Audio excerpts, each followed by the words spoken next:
Hello, everyone, and welcome to the Hard Cut Podcast, where we enjoy filmmaking, viewing, and discussing. I'm Tyler Edward, and I'm shockingly once again joined with Alex Almeida. We are going to smash a couple movie reviews into a short little amount of time here. We're going to try and keep this one under an hour. But we recently went to the theater to see both Mickey 17 and Death of a Unicorn. Death of a Unicorn was fun because we saw it yesterday on the 20th. So we got to see an early screening, and it felt way too cool. Mm-hmm, yeah. Like to go there and show up and wait in line and then go in, and they have like all the reserved for like official press, and then there were like A24 reps. And we had walked out of the theater too and thought they were giving away like free merch and stuff, but it was like just these people who came in to just like try and sell their brand. Yeah. So it was really funny. But yeah, we saw Mickey 17 2 weeks ago. Yeah. It was a very, very fun time. So we're gonna dive into Mickey 17 first. We're gonna just start on it right away. Spoilers, lots of spoilers ahead, especially for Death of a Unicorn when we get around to that. This episode will be releasing before the theatrical release for Death of a Unicorn. So if you're listening prior to seeing the film, keep that in mind. Save the video, watch it later. Please, and thank you. Mickey 17. What did you think? So much fun. It was really fun. These were both just fun movies. Yeah, I like that we're doing them together. Yeah, because it's not the same thing, but like a similar vibe. They were both kind of crazy comedies with a little like out there concepts, so I think they're good to kind of pair together. Mm-hmm. So let me just see here. The overall premise of Mickey 17 is that Mickey, played by Robert Pattinson, who's amazing. It's like a sci-fi comedy from Bong Joon-ho, and Mickey is an expendable, which means he can just die over and over and be reprinted. And so they kind of use him, like this company uses him to test like different ways of dying. Like if he goes out and there's like some sort of gas in the air or whatever, like they want to test that. So they send out the expendable beforehand to see how it goes. And the story picks up on Mickey 17, the 17th version of him, but then it kind of shifts gears when there's a repeat. They accidentally clone him twice. So there's a Mickey 17 and 18, and there's some drama. I'm just trying to like what are the highlights of this movie? What are the pros and the cons? What are the goods and the bads? Well, I'll give you maybe this is a little bit too broad, but I thought comedy was hitting. I thought it was great. And it's the kind of movie that I'd say a lot of people maybe goes too far on some of the comedy, like maybe too stupid. Yeah. In my opinion, I think they balance it pretty well. Because they set the tone of the movie since like the very first scene. Yeah. Yep. So I was like all in for like stupid comedy and like, well, we'll get into like other stuff later, but like Mark Ruffalo, like, oh yeah, like the super how do I say this, cartoonish. Yeah, it was very like characters. slapsticky too at some points. So to me, that was on point. I could see that as a con in some people. But I mean, I'm just going there to have fun. So yeah. To me, that's the first pro. The feedback has been mixed on this one. Like it's generally positive, but like a lot of like this like feelings that it felt very messy. And I think one of the biggest reasons that people felt it was messy is because Bong Joon-ho's last movie was Parasite, which was so tightened, and it obviously won Oscars, and it was like incredible. So this as like his movie after that, like his follow-up movie, I think people are just immediately gonna go in with a bit of like skepticism about it just not being the quality as his last one, which I don't know if that's fair. Like it's a completely different genre he's Yeah. tackling, and it's Yeah. like you can't. I don't really think there's like you can't really compare the two of them because they're just so Mhm. incredibly different. But Yeah. yeah, characters in this movie were great. The Yeah. cast was so good. The Cast cast was was one of the best awesome. parts. Yeah, Tony Collette and Mark Ruffalo as like the government officials in space, or like in that ship compound that they were in, was so good. Mhm. It was it was interesting that there were very intense like political takes in this movie. Yeah. Like it was so prevalent that Bong Joon-ho was like, I need to voice my concerns and my opinions about like the state of the world today. And Yep. the way he treated Mark Ruffalo's character was literally like an insane combination of like Donald Trump and Hitler, which was insane. Like the planet that they were landing on, they were trying to like take over these things called creepers. I don't know why they named them creepers. That was a very weird choice to me. Like they could have just called them like aliens or something, but they're like, we have to call them creepers. I'm like, that's weird. But I don't But know. It was I do like funny. the moment in the film where he's like, "They're so creepy," and like all that. I don't know if she's the one that says it, but like, you should call them creepers. Yeah. And then and Tony Collette's character is so funny because she's just like, she's the one in charge. She is. Like she's always like telling Mark Ruffalo what to do, and he's like, "Oh yes," and then he does it like exactly what she says to do, and it's Yes. that dynamic is funny. Yes. That like she wears the pants in the relationship. Yeah. I'm trying to think of like to have some sort of order. I'm trying to think of more like pros that you like asked for.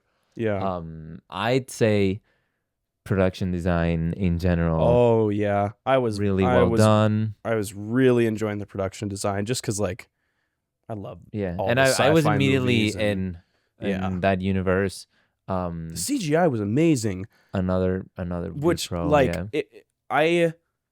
I don't want to say like I have my issues with CGI. I'm just a way bigger fan of practicality Yeah. than I am like I don't like when films need to have CGI to portray things. I think there's like an element that's like you could do it practically. But I also believe that CGI artists are they're still artists. Like there's still the right time and place for them. And either like if you're going to have a VFX heavy film, you go all in on it or you don't. And like this one went all in on it. It went full in on its Yeah. CGI, which like was so convincing Mhm. because of how much effort Yeah.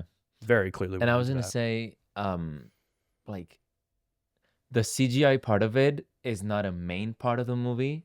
Mhm. Like the creepers don't go in, like they don't come in till like later on in the movie. I mean, Yeah. yeah, you see them a little bit at the beginning, but like they're not a big thing till later on.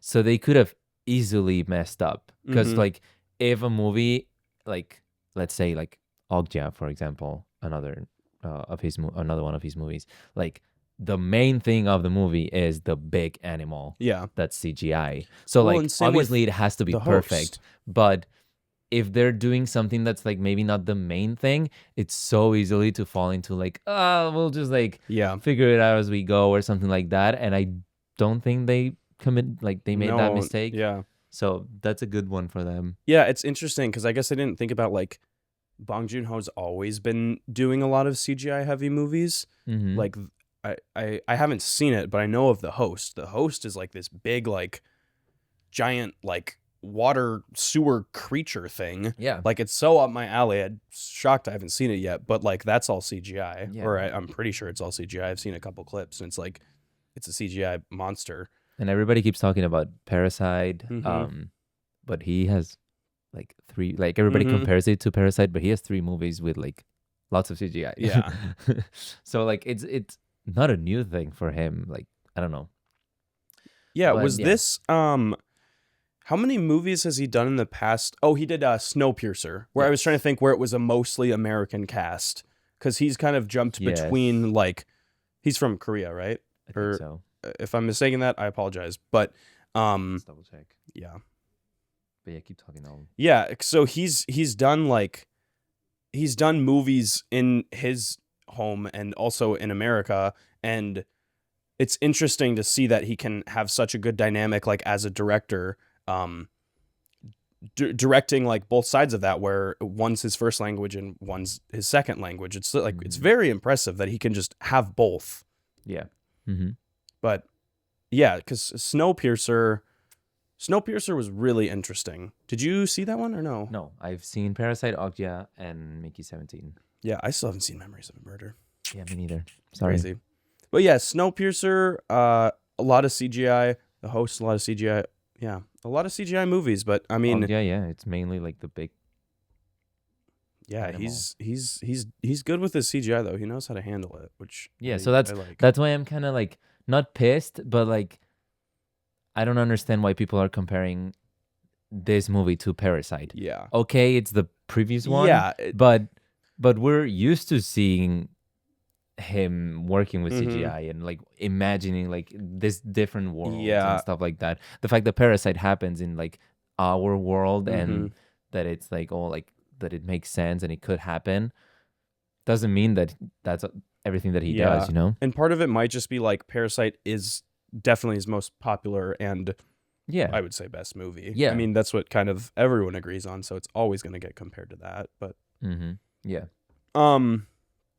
What is her name? I'm trying to think of Naomi Aki. Is that how you say her last name? Girl.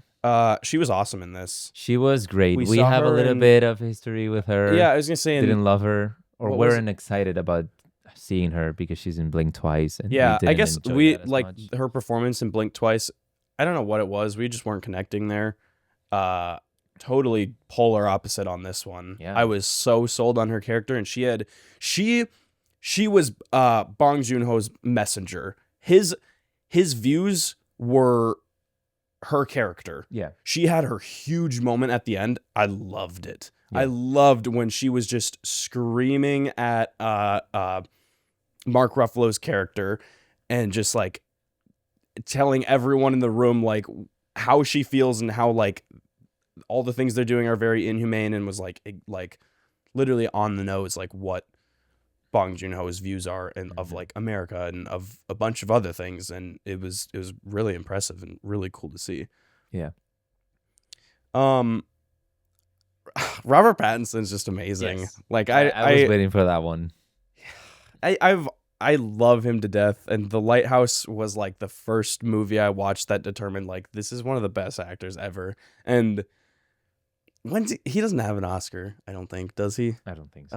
And it's just so disappointing because like early speculations are in of like, is this going to be an Oscar nominated movie? Is it not?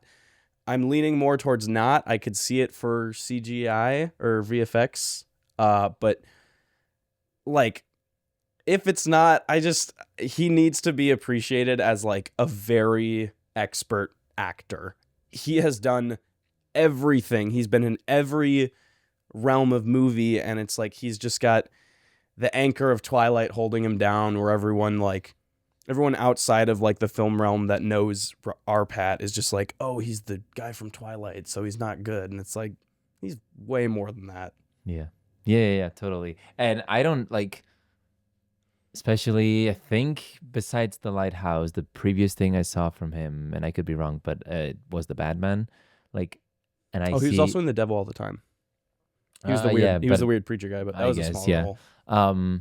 But like big role, it was The Batman for me. And like comparing The Batman and The Lighthouse to this, I don't see him at all. Yeah, like, exactly. He's he becomes completely new person. He transforms in and every not role only that, in. He's two completely new people. That's what I was gonna say. He played the two lead characters in this movie, dude. He played both of them. That's crazy. He does an insanely good job at making them like seem like the same person, because they are the same person with the same memories and everything, but personality wise changing like slightly bit Mickey 18's personality to be like this more like I don't know, going more for like vengeance and the killing 18 part of it had different motives. So yeah, like I think it just, you killed it. Like I think it's just the motives of each one of them makes them being the same person, makes them be a little bit different. He does an incredible job at that. And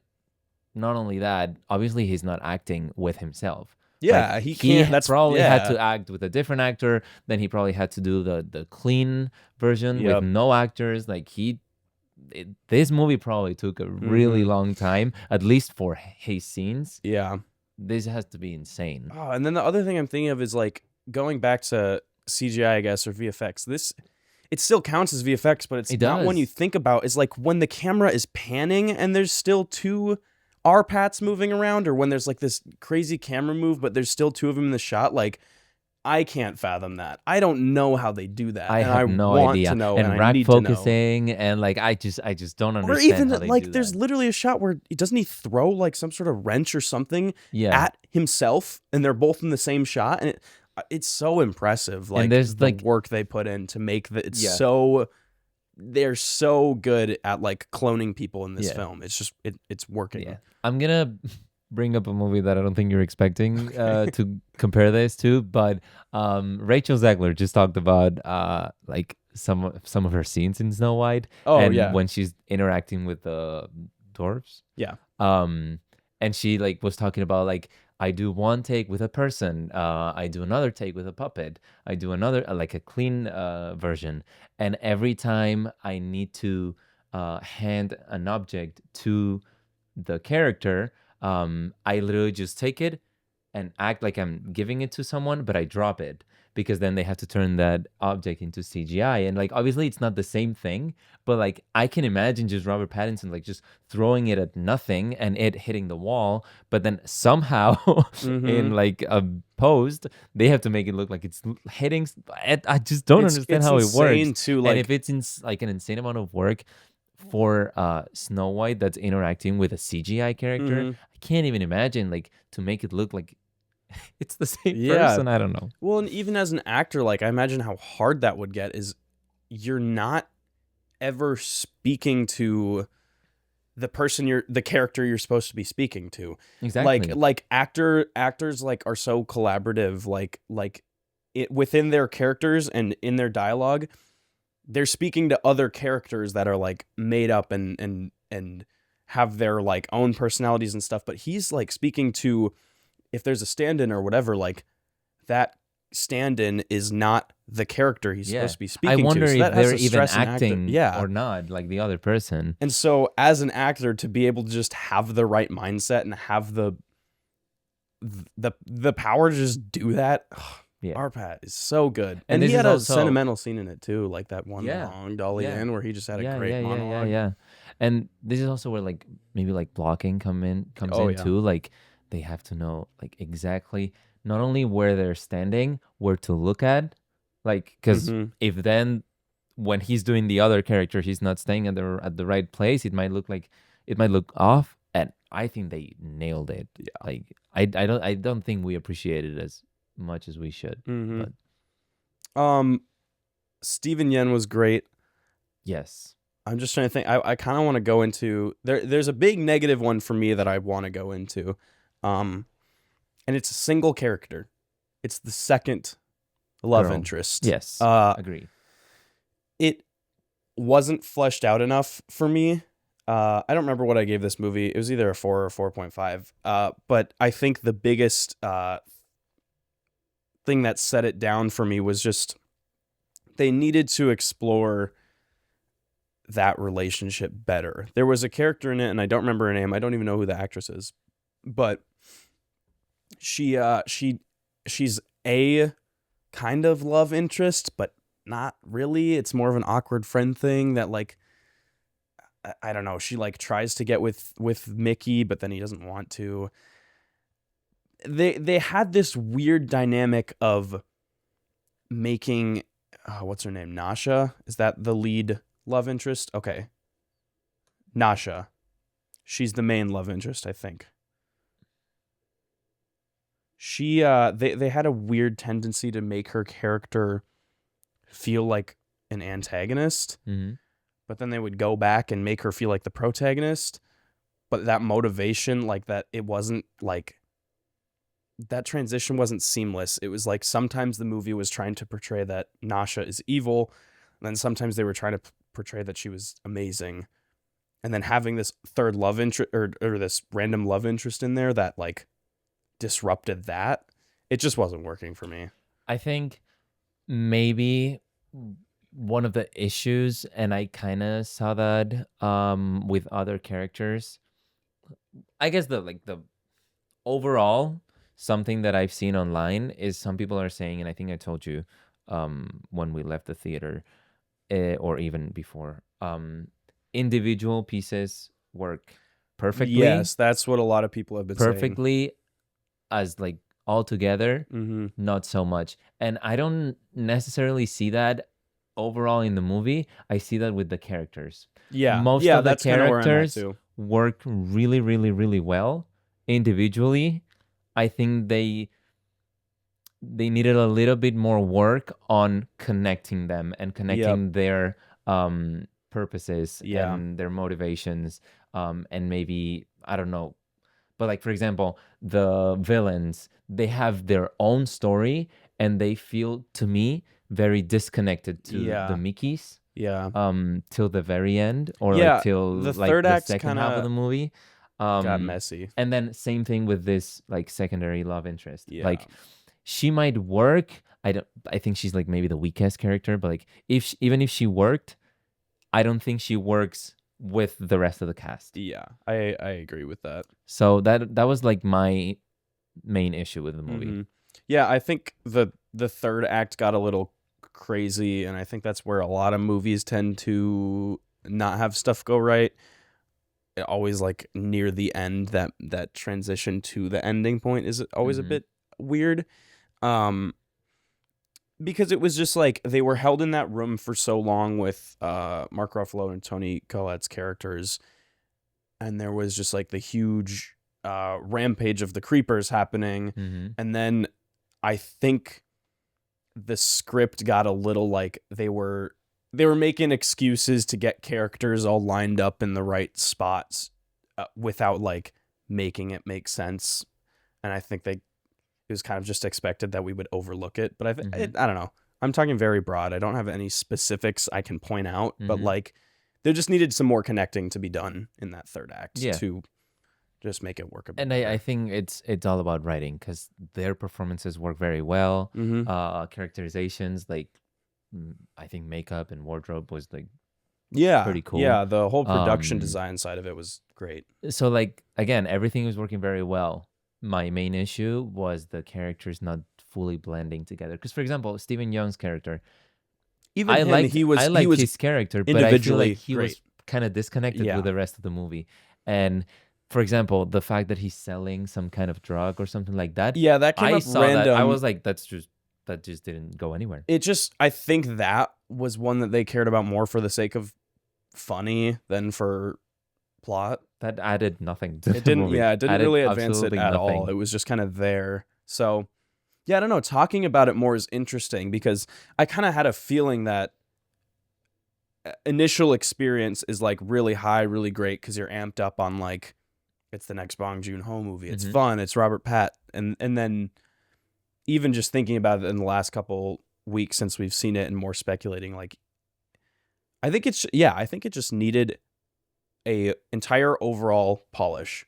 Yeah. Like it felt like a movie that maybe just everything was there, but then they were like getting rushed. You know what I mean? Like the end the end result was just a bit too rushed. I'm pretty sure I don't think I would, but I'm pretty sure that when you watch this again, your grade's gonna go down. That's kind of you have it at 4.5. I have it at 4 right I think now. I would go down to 4 on another sometimes watch. Like, I mean, I kind of rate movies differently depending on like the movie. It also is theater experience too is huge. This one I kind of like dropped half a star for each, like the two things that didn't work for me, and the things that I just mentioned, like the characters not being fully connected and the plot with the drug that's literally going nowhere. Everything else I genuinely really enjoyed. Again, it's super funny. Almost everyone is great in it. Pretty well directed. CGI is great.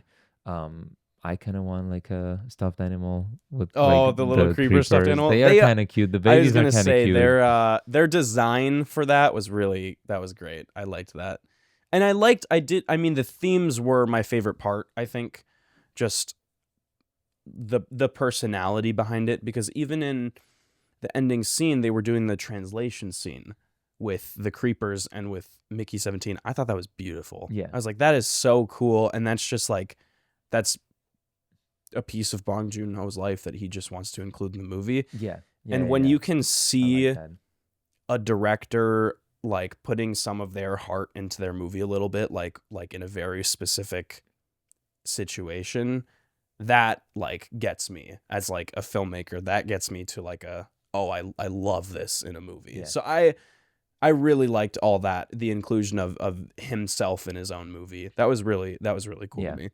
But yeah, I- I think maybe like every movie I rate going forward, I have to consider theater experience and not theater experience. Because maybe. like honestly, theater experience will make any movie 10 times better, Oh yeah. no matter what.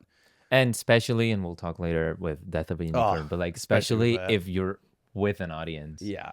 that most of the time makes it better. Yeah. But kind of going off of what you said with the translator, I'll go the opposite way. Mm. I've seen online some people like saying like, why do you tell me like at least 2-3 times in the movie it's just a prototype, it doesn't work very well, we're still working on it? Doesn't miss anything. Yeah, Like, yeah. it works perfectly fine. It translates everything. Yeah. They that's a get to random where point they, that they get they to just where they didn't need to wanted. include. No, just tell me like we have this cool device that Yeah. we've been developing for 3 years. It should work. Like why yeah. would you that's say such a random it might thing not that they work? need to Like it's still like in like the early whatever. It just works. yeah, perfectly fine. that's just a random thing that That's could have just been a kept out. silly, stupid thing, but I don't consider in rating. But I thought it Mhm. was funny when I saw it online. I was like, oh, that actually doesn't make any sense. Yeah.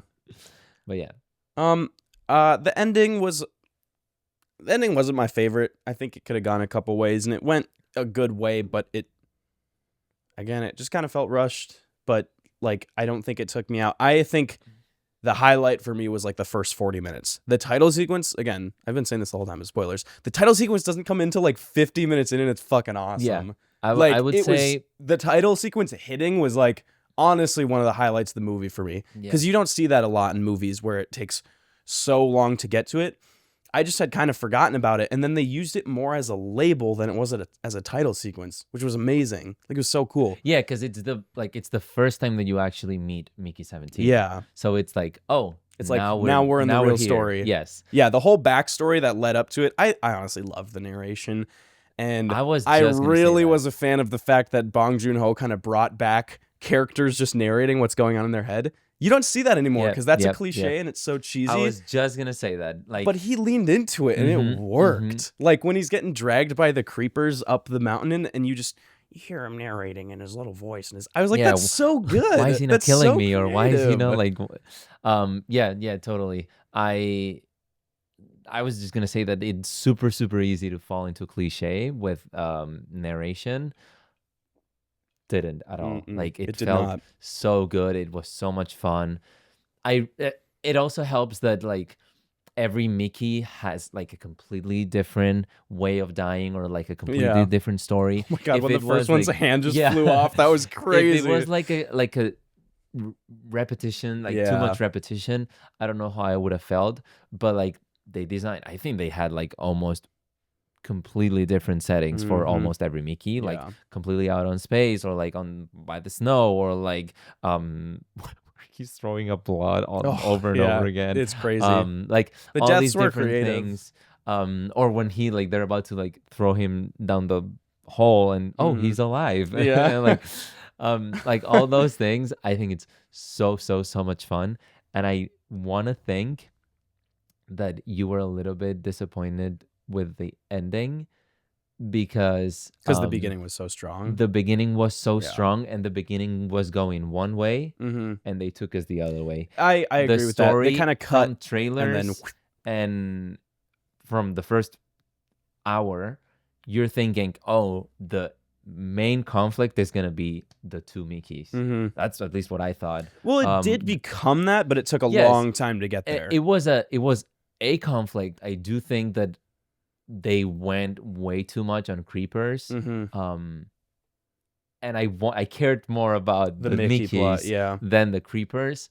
Yeah, because that got resolved very I was fast. gonna Where they say, went from like absolutely hating each other to working together was like a maybe I 15 think minute it was period. 10, 15 minutes. Yeah. So what I'm saying is, for the first 50 minutes to an hour, they go, it's one Mickey after another, and then I die, and then blah blah blah blah blah blah blah blah blah, and then we make it to the point where there's 2 Mickeys, and you're like, oh, conflict, And then good. it kind of And then just they tell you how a big deal is to have 2 Mickeys, but they're fine after Yeah. like 10, 15 minutes, and the big conflict are the creepers. Mhm. So yeah, it kind of yes had and 3 no, you know? separate parts to it. It was like backstory, the 2 Mickeys for a very short amount of time, and then the creepers, while all the whole time Yeah. the Mark Ruffalo and Tony Collette And I think conflict. that might also be part of the reason why some people are saying everything works. Like but creepers, individually. the creepers plot works perfectly fine, but as a whole, maybe it doesn't, because you're expecting one thing and they lead you to something else. Yeah. Which is a risk. Like it's a risk that they took, and some people really liked it, and maybe some people didn't. I think we were on the side that we really wanted to see more of the 2 Mickeys. And Yeah, got that more was creepers. definitely my favorite dynamic, because it was just Arpat and director combo having their time to shine. So yeah, I would have liked more, but yeah, I mean, overall, it was really fun. That's again, we'll transition to Death of a Unicorn, but that's what I liked about both these movies, and both of them paired together, is they were just really fun. Yeah. Like, and they weren't afraid to be stupid. Yeah. Like, you go to the theater, you show up, you go with your friends, and you're there to have a great time. You're not there to have like this deep knowledge, which like Mickey 17 still had its good deep themes and stuff, but you're not there to maybe feel the same way as Parasite. You're there more to have a fun time. No. and feel With entertained. Parasite, I don't think it was like really funny at No, all. it wasn't. I mean, there were some parts. I but had such a hard time watching Parasite. Yeah. Like, oh my god, they're gonna get caught. Oh my god. Yeah. Oh my god. Oh no. Oh, that's what. It's so and then fun, everybody keeps dying, and like, oh no, it was crazy. Yeah. But with this one, it's just a relaxing time. Mhm. Like, if there's any moment of tension, yes, maybe, but you're not there for that. You're there to have a good time, and I think you do. You definitely do. I would hope that there's plenty of parts that make people laugh. Like, even if you don't like the movie, you're gonna laugh. Yeah, It's a funny movie. It's Yeah. so good. Robert Pattinson is so He good can in do this. anything. He can He's do. so good at comedy. Yeah. But again, he's so good at drama. He's good at He can do pretty much whatever, bro. everything. Get him his Oscar. Get him his guess. Oscar, please. I guess. I think you don't Will you he want to get see an him in Oscar? horror? Oh, well, yeah, he's in The Lighthouse, and which is like horror adjacent. I know. I saw a thing this is totally off topic. Well, it's about Arpat. Apparently he hates watching horror movies. He used to love I love him. No, he used to love watching horror movies, and for most people it's the opposite, where as a kid they hate them, and then as an adult they love them. He was the opposite way. He watched them as a kid, and then he grew up and like started not liking them. But I think he's still attached to some horror projects that he's like in, and he might have an upcoming horror. Either way, I want to see him in more horror. I want to see him in everything. I do too. I want to see a lot more of him, and I probably have a lot of movies that I haven't seen. Yeah, But I don't know. Who knows? Maybe I should binge Twilight. you should. That's a crazy. I've only seen the first one. I've seen them all. They're a fun time. If you're in it for Arpat, then it's a fun time. Okay. Yeah, Mickey 17, great movie. Good fun, good theater Overall, experience. would you say you're staying, at least for now, for I think 4.5? let's get decimals, bro. You know, Oh, I let's love get my decimals. decimals. You do love your decimals. Let's go 4.1, 4.2. I was just gonna say something like that. Yeah, Yeah. So you would have to bring it down. If I you would have to bring it down a little to bit. watch It's it probably again. more of a 4.1, 4.1. I think I'm 7. sticking with 4. It's a very strong. Even if it's like we'll wrap it up. But like, even if it has its own things that maybe don't work that much, I respect so much the like work that goes into this. Just with the 2 Mickeys, Yeah, that in itself by itself, is it's crazy. like, wow. So that with other CGI characters, with great production design. Because I'm assuming a lot of it is sets. I heard that definitely. all like, or at least most of the snow scenes, it's a bunch of salt. Oh, that's cool. Like it's all salt. That's really cool. And yeah, I don't know. It's overall I'm sticking with my 4.1.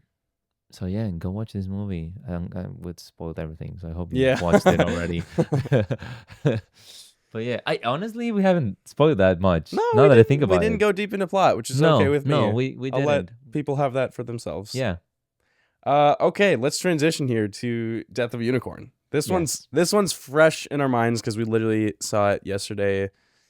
The experience of that was like unmatched. Like that was one of the coolest theater experiences I've had, just because it was like it like wasn't that big of a deal, but A24 posted this thing with Death of a Unicorn like film on Instagram, and it was like these 10 cities or something like that can have like an exclusive like pre-screening. Alex happened to be on Instagram and got tickets, and there was like a +1, so obviously I wanted to go. And yeah, we went to I didn't tell you till I got the email. Like I applied. I don't know how. And then you got what's the right back, word. Yeah. So like I was with you for a couple hours, and I was like, "Am I gonna get the tickets? Am I gonna get the tickets?" Oh, that's funny. And then when I got them, I was like, "Tyler, you want to come?" So dude, we kept making this joke. We're like, Jenna's gonna show up. Yeah. And Paul Rudd's gonna show up. Jenna, Paul, and Will Poulter are all gonna be there. Yeah. They weren't. But I feel like were they at the LA one? They were at one. A screening. I know they were at a screening, but it felt like really small. Yeah, so I'm like, they could have been there. They could have been there. That they were at the LA one, but I don't know. I just like I have a feeling that for both of us, A24 has like it has a bit of a grab in the on last us. few years. It's had like a special place in our hearts. And yes, like we could go into like that they're slowly going more like they are going more commercial and all that. But shut still, up! Don't remind me. One of the like some of the best movies, or some of our favorite movies, are from A24. So I think like the best way to get into our first early screening was with A24. Shout out to them. We love them. Yeah. So yeah, I was super, super excited. And I told him right before going in, if we see the poster on the screen if we see the as graphic we that walk says in, I'm gonna feel so special and then we so like cool. Rounded the corner and saw like the text or whatever. I was like, oh my god. It's there. So yeah, it was our first early screening, so we really had no idea what to expect. But now we're addicted and we're gonna look into getting into a bunch more. Yeah, I already looked up the Warfare ones, but they're not coming to Minneapolis. But they have ones. But yeah, like we didn't know what to expect. We had no idea that they don't play trailers. We were obviously kind of expecting like a little video or some like extra which thing. Didn't happen, but that's okay. But maybe next time. When we go to the LA one. We'll when we go to the LA premieres of the next A24 movie. But yeah, I'll let you go into the movie. But overall, it's a great experience if you're listening because you're a movie nerd. I suggest you also look into that because that's so much fun. And it was free. It was free. I mean, the popcorn wasn't. Oh, I bought my little, for anyone watching, I bought my the monkey popcorn bucket at the theater yesterday. It was only $55. Only? Only. And now it's a permanent part of the set. And just hope I don't die from it. Dude, I was getting out of my car yesterday with that in the car, just in the back. And I was like, I live in a not so great area. And I was like looking around. I'm like, I'm gonna die. This monkey's a curse, bro. I didn't die. I survived. Okay. Yeah. Spoilers from now on. Yeah. So this is directed by Alex Sharfman. Debut film from this director. A very impressive debut. Didn't realize this till the end, but looking back, it makes so much goddamn sense. Ari Aster produced this. I think he executive produced, which just makes so much sense. This is a very Ari Aster vibe. It's a horror comedy about a unicorn killing people, and it's so good. I had such a fun time with this one. I am all for movies that are completely aware of their ridiculousness. Yes. If a movie is a comedy horror, but it doesn't know like which one to lean into, or it doesn't kind of know whatever, I don't vibe with it. But if it's a movie that like it knows it's dumb, that's when I like it. Yeah. Yeah. But yeah, this was a really fun one. The comedy was hitting a lot, and I think Will Poulter and Anthony Carrigan were the two, like, they were funny. Yeah. He just stole the show. Like, I laughed at, I think, yes, there's some like yeah, there's someone's there like, okay. But they still get you like but there's some jokes there were that some are really like, good ones. because like I told you, I think when we left the theater, you see on the trailer that he goes, "Oh, cancer." That's the biggest one. So, and you're like, if all of the jokes are like that one's funny. But like, if everything is like that, I don't know. But one of my favorite ones is his, like, they're about to die, and his mom is like, she's trying we to don't make it out of this. Shut the fuck up. Shut the fuck up. Yeah, there were jokes that I was like dying at, bro. There were so many funny ones. The very last one, when like he knows he's dying and he goes, fuck.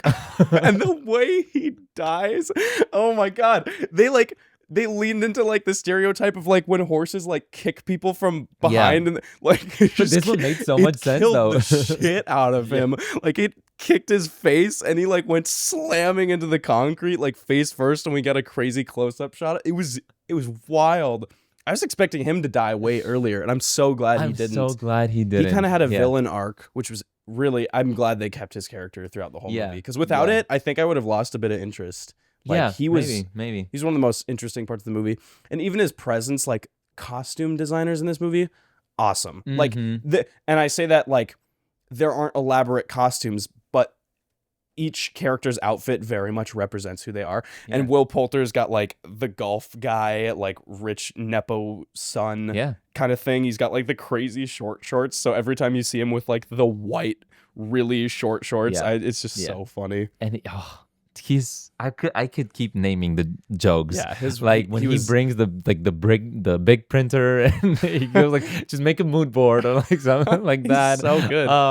Or like a hot tub scene, like oh yeah, why don't you come in? And he says like the exact same like 3 lines twice. Yeah. And I don't know, he's just so great. Or when he's like trying to like propose an idea, because like he's not that like intelligent. So he's trying to propose an idea. He sees that no one's feeling, and he's like, oh, maybe that's not the vibe. That's not the Didn't vibe. He, or he said like that's not the move. They were in the room or whatever, and he's like, yeah, shouldn't we just do? And then he like looks around and he sees that no one's like, yeah, that's probably not the move.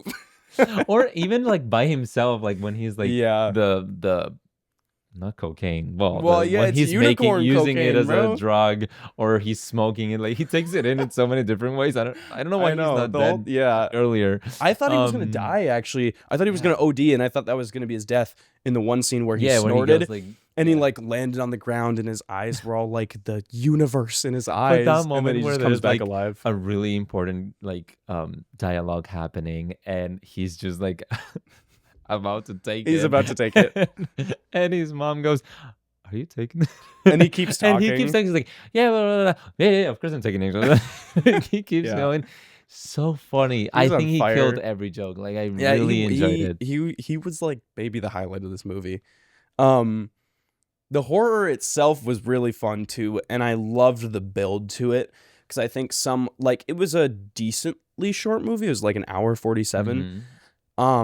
A lot of horror movies, like either they start the horror too early or they start the horror too late. This had the perfect time for it. Like, because it was always building up to it, we got little bits and pieces that were like, it's gonna kind of get scary, but it's not getting scary. And then like when it hits in the best possible way, and like shit hits the fan and it goes crazy. And it was, I liked when they did like the silhouette of it in the background. Yeah. There are actually some tense moments. Like, it wasn't like, again, you're aware the whole time it's a unicorn. It's not gonna like genuinely freak you out. But I think they did the horror pretty well. Either way, and I think because there were still jump scares when Paul Rudd was looking through it was so funny when Paul Rudd was looking through the crack in the doorway. and then we got the in your Yes. face jump scare. Yes. They like treated it as like a paranormal like jump scare. Yeah. Like they did that cliche. And so it was funny because the theater reactions were like half and half. Like some people were giggling at it because it was so goofy, and then the other were like really Yeah. tense. Yeah. And so it's the best combination I for this feel movie. like I am a pretty good scale Yeah. because I don't enjoy horror movies, and I get scared pretty easily. But like you, for example, you're not gonna react in any way No, to yeah. this. You were just like this, and like I which was is totally chilling, fine because bro. you're used to way worse than Yeah. this. But for me, I think it's like I switch my mood very Yeah. like quick Yeah. as soon as like some like horror is coming. Oh my God. So There like was a you part, saw me going dude, like there was a part in the woods that you the started woods like, where Jenna you is started like back walking up. around the woods And then alone. they didn't even jump scare us. No, They faked just you went out. back to normal, and I was like, They faked you out. It was Yeah. so funny. and you were like, "Are you expecting a jump scare?" I was like, yes. I'll go into a dislike just because like Oh, again, by the way. yeah, I'm just jumping in. This is like a movie that you shouldn't take too seriously, and No. like people are gonna take it too seriously. Oh my God, there was a film critic in there with his little light bulb pen. Did you notice that? Right behind us? No, he Or was in no? front of us. Oh. In front of us and to the right, there was this guy that was like clicking his pen, and a little light would come on, and he would write his notes. And Oh. I'm surprised you didn't notice that. I didn't. It was I noticed the distracting guy me so behind us had a much. notebook, but There were definitely some critics in there, which was kind of cool. But okay, the relationship between Jenna Ortega and Paul Rudd, it's like father-daughter thing, but the mother died, so that was like the connect there, that it was like this awkward like trying to rekindle their relationship post mother's death. It was definitely like a cliche super relationship that cliche. they leaned into. And they definitely tried to make that approach way too serious. That whole entire like they were trying to do these emotional, like Paul Rudd's death, I wasn't vibing with. I couldn't tell if it was supposed to be satire or serious. Yeah. Like he was literally like dying and his words were coming out slowly. And like Yeah. I think we I were think they supposed were to take going that kinda serious, seriously, and I was like, Yeah. this is not working for me. It should have been more in its genre because it did so well in all of the rest of the movie at keeping to the silliness, but then they tried to really force this like sentimental relationship that there's supposed to be an emotional connect. I wasn't feeling that. And we had talked about this, but like in all honesty, like Jenna Ortega wasn't. She was fine. Like she's great. Thanks, Jenna. Yeah. But she might have been my least favorite character. I think the way to describe it for me is, and this works very well because we just talked about Mickey 17. Mickey 17, I see Mickey, Mm-hmm. not Robert Pattinson. Like This, I just see here, Jenna. I see, let's say Every other role she's Wednesday played. interacting with Ant-Man. Like Yeah. I see the same character for both of them. Yeah. Paul had was a some little bit decent- updated, but Yeah. when it came to the jokes, I just saw Ant-Man. Like, Yeah. because characterization wasn't. Like, Yeah. he changed. They didn't change him at all. Mhm. They tried to change it a little bit with the hair and but I saw Jenna Ortega interacting with Paul Rudd, and I didn't even feel like they were father and daughter. I did think I don't know. like this is one small tiny thing, but Jenna Ortega I think had possibly like the funniest part in the movie when like at the end when all the like cops showed up or whatever and it like looked like they had murdered Will Poulter's character or whatever. It was like this big moment and it just quieted down and she was like fuck. And like that was funny. Yeah. That was like a really good part of it. Mm-hmm. Yeah, totally. And I would say, now that you mentioned this, a lot of I guess they were horror moments, but like a lot of the moments where the unicorns are actually in the house. Yeah. I think most of them work super well. Maybe except the super emotional moment with Paul Rudd and Jenna Ortega. Like, I'm so sorry. I did everything to take care of you, and I did everything so that you could have the best future, or like all that. Mhm. Besides that one moment, everything works pretty well. And like I think they did it like for example, the way they separate them, like they're all by the door, and then they all start running. So two of them run upstairs, and the other ones Yeah. run like Oh my, downstairs. that was tense too. That was so tense. When Paul Rudd and Jenna Ortega were running up the And stairs, he's and it was right just like behind them. right there. Yes, that was yes. crazy. But then Will Poulter and his mom Went the opposite way. went the opposite way, and all of those moments worked really well. Yeah. Like the moment where like the Yeah, the horn mother- is right there. the mother was mom's great, death was too. pretty cool. Like because they had this plan of like Mhm. her releasing some gas and him shooting the arrow with They did miss a joke Fire. opportunity though. Imagine if he just fucking missed, and it was that would have been Yes. so funny and on Um, brand with his character. But I really like that scene Yeah. in general. I feel like it worked very well. And again, one of my favorite moments of the film, like I just said,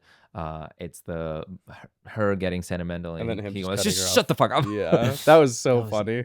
Perfectly delivered. I think you and I laughed at that a lot more than everyone else. I That was want one to of the say there jokes was that- one or two jokes that I think we're the only And, ones well, that okay, laughed in there. granted, And, like really loud. I was gonna say our theater. It was like, I don't know. I don't want to be mean, but like a lot of people I wasn't expecting to see this movie. Like this seems like it appeals to more of our age audience. There were a lot of like Yeah. like Like- 40 to 60-year-olds in that theater, Yeah. which was very surprising to me. Like it wasn't a bad thing by any means, but we were definitely like I thought it was gonna be all people like 20s and 30s. It was like Honestly, it was like 70-80% like yeah, I was more surprised that those people. I don't want to be mean, but like that those people had Instagram and had saw Right, like, yeah. that they saw the thing and then the link Mhm. and then applied, and I was like, oh damn, how did they do Yeah. that? Like they were pretty old people. Yeah. And like but again, in- that's not a bad thing. It was just no, it because they caught me still off reacted guard. most of the times. Yeah. but there was a couple that we were just like, It was definitely us. there were some jokes that were for the younger audience that we laughed at and the other Yeah. people didn't. oh yeah, like the vape kind of jokes. vape stuff was- like yeah. I think that was more for like a younger audience. Yeah. So I don't know. It was so much fun. It was very fun. Well, something else. With Paul Rudd's character, I was I think because it's Paul Rudd, I was expecting him to be like the funny one. And he wasn't. Yeah. And That was I interesting. don't think he had many funny. Like for Yeah. example, he has the moment where like they're all like drinking champagne and like he's the last one, so he goes like, yeah, oh, and they it's had empty. some subtle funny Like, jokes that were good. He was funny when he had to be funny, Yeah. but like Overall, they was didn't yeah. make him very funny because like they made him like a guy that's really focused on getting the money and all that, Mhm. and he's a traitor to his daughter because he doesn't believe in her because he just wants the money Yeah. and all that. Like I wish that they had made him like 10% more likable. Because Yeah. he kept doing the wrong thing, and I know that's like sometimes how you treat characters is you're always rooting for them to do the right thing, and then they do the wrong thing, and then at the end they finally make the big like decision that makes it all better. I didn't feel like it was like deserved. The Mm. way they made up was so like just yeah, they just like hugged at a random moment because they Yeah. were both scared, and he was like, "It's all my fault," and then it was fine. And Yeah. I was like, Yeah. that doesn't translate." But yeah, you know, that's again, and that's just going back into the emotional relationship they're trying to have with those characters, which wasn't really working because it's a very unserious movie. yeah. And then we get towards the end, Paul Rudd dies. Mm-hmm.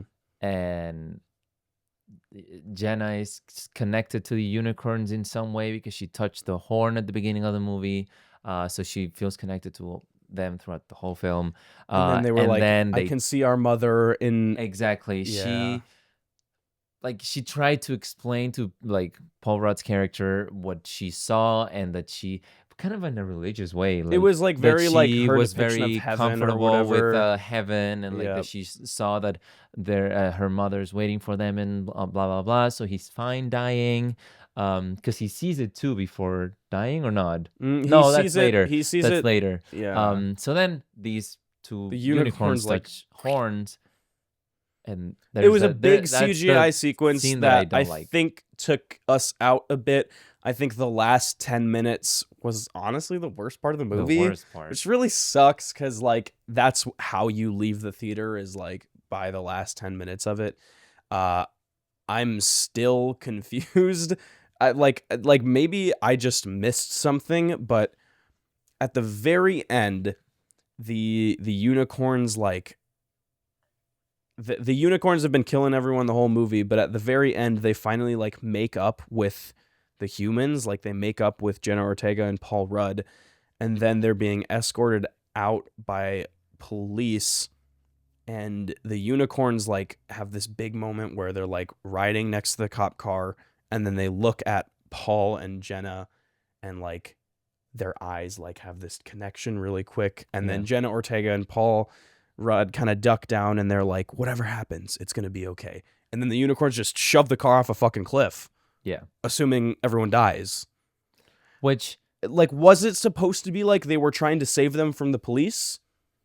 my thing, I don't know what that Yeah. was, and I didn't like it. Like I already told you, I understand why they're okay with dying. Yeah, because that part he's makes seen, sense because they saw like what they've it was both going to seen be. that they're going to like This meet heavenly the mom unicorn again universe. and stuff like that. So I understand why they're okay dying. I don't understand why they're killing them. Yeah, I didn't But- get that at all. So here's a couple thoughts. Thought number one. And They again, had it is me- sparking discussion, Yeah. so maybe that's just Yeah. what the director wanted. Yeah.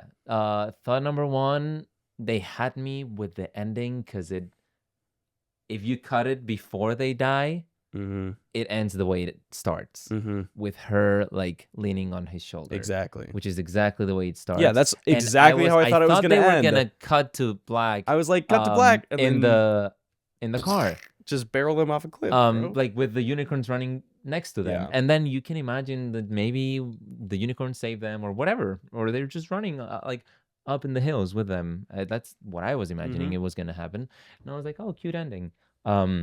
It leaves it a little bit open. Yeah.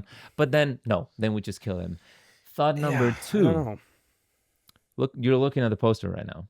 Yeah. What color is the unicorn? Yeah, they switched. They became like white at They the immediately end. switch colors. So is it like the unicorns are like under some The kind angels, of like? I thought they might have been angels at the end. Like, is that if that's what it's trying to represent? But yeah, I because don't know. I don't they know. had but different- They obviously changed. they had like colors. brownish black unicorns in the movie. The first one was white, but then when they did this reconnecting thing with their horns and it got all like spiritual and psychedelic as turned hell, white. they just like went to this like white. They were all white unicorns with like the purple blood or whatever. Does it mean that they were kind of possessed? And Maybe, then, but then why'd they kill at the end if they were not possessed anymore? I don't. I want to think don't- they're helping. I do too, but I don't But I see don't how know- it I don't could be understand why. helping. I like the only there could be speculation. My biggest theory is like they're trying to save them from the cops because they know there's going to be a whole big legal thing, and if Yeah. everyone just dies, there's no legal thing. Because Yeah, there's my no, main thing is like, oh, they're saving them from a life in jail. But and, there's like, no way that them ducking down in a car will prevent them from dying if they're falling off a fucking cliff. Like, I think everyone in that scenario, them getting hit off the edge, everyone dies. No, that's what I'm thinking. Like maybe they literally kill them so that they To don't have send to them to live in heavens, they don't jail have for the to- rest of their lives. Maybe. If that's the thing, it's a little bit weak. Alex Sharfman, bro, did you write the script? Oh yeah, he wrote it. What do you want? Well, maybe that's what he wanted. Yeah, he wants maybe me to. He he wants just me to be wants- pissed off and talk Maybe about he it. wants podcasts talking about it, and it's exactly what he got. Yeah, exactly. Which Um, I mean, it is. You know, I do like open-ended endings. I just don't know that this one was the most. Yeah. Because they had me. They had me. Like we were done. We were good, and then You know, you're there going was off a cliff. one thing that I think I hated more than the ending. It's super, like a super small detail, but I hated it. It goes from like almost like fully dark at night to Oh, like yeah, that super was bright. weird as hell. Like was so weird. weird because it's not like And then it wasn't scary anymore at all when it was still Exactly. trying to be. It um was just like vibrant like, daytime. it's Paul Rudd running, right? Yeah. This is the thing. He's in the middle of the night. He locks Jenna out, Mhm. like outside. And then he says, I love you, bye, whatever. And then, which in a very clever way, I kind of like that scene where like he's right by the door, and when he sees that the unicorn's coming, opens the door, unicorn goes in, and he runs out. That was pretty clever. He's running out of the house, and then it cuts to Jenna jumping off the balcony. That part was just weird. Which that one I was like, oh, she could have waited in the balcony and jumped 2 hours later. But then you see Paul Rudd running out. Paul running. It's not like he was running the entire night. Exactly. I was like, huh? Yeah, it was a very weird shift. And like I was trying to analyze that too, but then the movie kept going, so I just dismissed it in my brain. But like telling you about it now, I remember in theater thinking like, were there no windows in the house? But there were windows everywhere. Yeah. So it literally went from night to day in seconds. Yeah, that was interesting. So I hated that.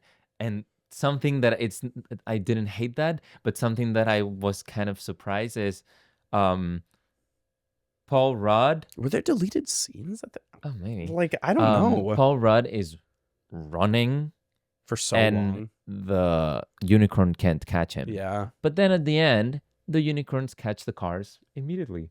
So I was like, Paul Rudd is fucking Flash. Yeah. Like, they can't catch Paul Rudd, but they can catch a He even sprinted car away from it in the woods. Yeah. And then we had an entire scene. And then when we cut back to him, he was still running away from it. Yeah, that was... I remember watching that and being like, what the fuck? So it's still... I think I gave it a 4. I gave it a 4. I'm pretty sure. It's solid 4. It's still a 4 for me. The comedy was on point. Comedy was amazing. So good. But it doesn't make it perfect with all these little details that if it takes me out of the movie for 3 seconds, I struggle with it because I'm like, oh, now it's completely and then you have daytime. to kind of get back into it. And then I'm like, okay, try to forget about that and go back in. I'm gonna give my last bad note, and then we'll end off on a just good stuff about it. This is not necessarily the movie. Is a very bad trailer. The reason I say that is because they gave away all of the funniest stuff in it. Mm-hmm. Like, I have seen that trailer so many times just because of how often I'm at the theater, and the jokes that were in the movie, like the big ones that like hit home with people, I had already seen 4 or 5 times. And I just like when trailers do that, I think they need to reserve the lines that marketing is aware are funny. Like they're aware that the lines are funny, so they put them in the trailer. I think it should be the other way around. You should take the less funny lines and put those in the trailers so that when the movie comes in, 20, it's funny. Yeah, make a list of the 20 funniest jokes. Because I bet the cancer get rid of one, the first 10. when he makes the joke about cancer, if I had not seen that 5 times, I would have been on the ground bawling and laughing. Like that was hilarious, but it didn't what hit I was for thinking. me. But I can't think of any other ones because I don't think I've watched the trailer that many times. I saw it a lot because I mean the horn thing is in the trailer. It's so funny, but it is in the trailer, and they did that with a lot of lines like "Here's to catching Bigfoot on the way home" and just a bunch of them that I was like, even her hitting the vape and then she blows out the smoke and it cuts to the A24 presents. Yeah, I've seen that trailer too many damn times, dude. What did you think? We haven't talked about that. About the parents. Like the oldest people in the movie. Oh, they were. Oh, yeah. I haven't talked about Richard Grant at all. He was great, and I loved his total flip from being the old sick man to he's like, I've never felt so alive. Mm-hmm. He gave a great monologue. Yeah, and there was a villain of the movie, and he's great. Yeah. I was gonna comment on the deaths were so good. Oh yeah. Yes, they were CGI. Yeah. There were definitely some moments where I was like, but they were so like jarringly brutal that it was great. Yeah. When they ripped they ripped that one girl to shreds. The 2 unicorns or whatever. That was. We gotta talk about more characters later. That was crazy. Yeah, and that was my favorite death because I was not expecting her to die there. Honestly, I don't know why. Like I knew that everyone except like the main 2 had to get wiped out eventually, and I guess Anthony Carrigan's character survived too, which was great. I wish we got more of him because he left and then he came back. I kind of wish 10 minutes. I thought I was expecting him to come back in a moment where he kind of saved the day. I wish he would have come back and like sacrificed himself in like a situation to save them. I think they missed an opportunity with that because he just came back at the end with the cops. Yeah. And then it ended up being worse for them. Actually, he just made everything worse. Yeah. So come on, bro. His jokes are really good, and the jokes around, like the one scene when he's listening to the podcast and he gets super startled, he goes, "Oh, podcast. I'm just like, that was so fucking random. Or when they point at him like with the flashlight and his eyes are just "Oh, bugging out of his head. Why me? Yeah. Because I have children or I have a daughter. And she's like, the mom goes, do? You do? She's like, oh, I knew that. It's like, it's really, really funny. I think her, like the mom's funniest moment for me was when she leans down to Jenna like, and then she just walks away. She walks away. That was so unexpected because they were building it to be this big monologue, and then Jenna just walks. Yeah, that was hilarious. that was one that got us way more than they got other people. For example, like that was so funny. Yeah. And then she had the line, another line that was in the trailer, which she's like, "It was rather girthsome." That would have been so funny, but I've seen it 8 times. Yeah. But in general, I think she was. Yeah, everyone them, cast great. was on point. Honestly, everyone was awesome except Jenna and Paul. Yeah, I think Paul was good. I liked seeing him in it. I honestly you just could have swapped Jenna for someone. I don't know.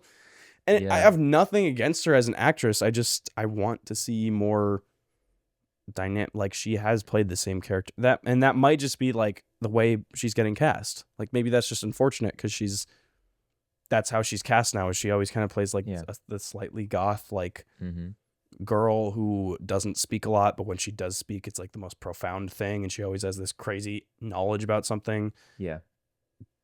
I've just seen it from her a lot. Yeah. I'm ready for something new from her. So I don't know. And Paul, I guess he also has like the little like omelet moment. Yeah, the omelet thing was funny. Did you guys have like an omelet station or something like that? He was sneezing at the beginning. That was funny. Yeah. He was funny at the beginning, and then once shit kind of hit the fan, he kind of leaned away from comedy. And also when he kills the beginning. unicorn at the beginning. Oh my gosh. Dude, that title card was great. Yeah. That was great because I actually I didn't even think about the fact that it's called Death of a Unicorn. Like I just didn't think about that. So they hit the unicorn or whatever, and I was like, oh, they're just gonna bring it back and then the movie's gonna continue. But he just beat the fuck out of that thing and then boom, title card. Yeah. That was cool. Yeah. And what else? Another character that we haven't really talked about much. I really like the girl scientist. I don't think I could name any jokes from her right now. No. But she was pretty good. She was like, I thought we were talking a commemorative plaque or something. That was good. Was awesome. But little we've talked about this in previous episodes. But the secondary comedy when the other scientist is presenting the whole thing, and you could you could tell that they increased the volume on her taking off her clothes, and she's struggling with it, and she just can't. And it's not the main part of but it's just the funny. plot, but or even she's just trying to get rid of it, and then she tries to present something, so she just steals from the other scientists and starts presenting little moments like that. I really appreciate because they don't need to be included. They don't drive the plot, but it's a great secondary character. Yeah. Something that I laughed at that literally no one else laughed at until a little after was at the end when Paul and Jenna are still on the ground and Will Poulter's dead body is just out of focus in the background. The second that shot came up, I just started laughing, and then I heard you laugh, and then the rest of the theater that was so funny. Because that's not something you realize immediately. It's just he's just right dead in the background. Yeah. And then they eventually they made it a bigger deal, they rack focus to him, but it was more funny, honestly, when he's just fucking dead in the background. That was great. Yeah. Overall, we had a very lot of fun. Good experience. I beg you, for those of you who want to go watch this movie, don't take it seriously. You're not supposed to. Mm-hmm. This is not something you go in thinking that it's going to be profound and the most beautiful visuals and tells a great story. You're there to have fun. Just have fun. And if you're a person who just turn that part of you off. If you can't do that, that sucks. But try to, because it's just true. It's just go in and have fun. For me, it was the only thing that it was hard for me to turn that part of it off. Forget was the CGI. Because obviously they're trying to make. Let's forget about the fact that they're unicorns. At the end they're trying to make pretty realistic animals because they're horses. Yep. So you know how a horse looks like. It's not like the creepers that they could just do Yeah. whatever. You know how a horse looks like. So you know how a horse moves, and Mhm. you could see that it's clearly, Mhm. very clearly, even if it's good CGI, it's It clearly was CGI. Yeah. So that was the only thing that for me was hard to get rid of in my Mhm. mind.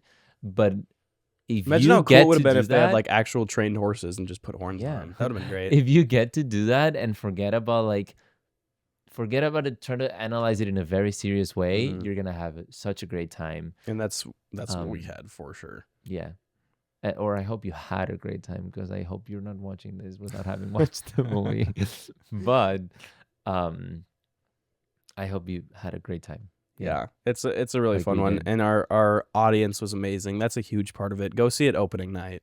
See it with a bunch of people. Yeah, see That's it the with a way bunch to of watch people. these kinds of movies. I think this is the kind of movie that like a week after, it's already down to like Oh 10 yeah, people in the exactly. theater. That's why you got to go see it right away. Like see it right when it hits theaters. We can say that because we've seen it early. That's crazy. That's just crazy, bro. Never Yeah. never had a pre or early screening on anything, Yeah. but that's kind of cool. We'll try to get some more. Yeah.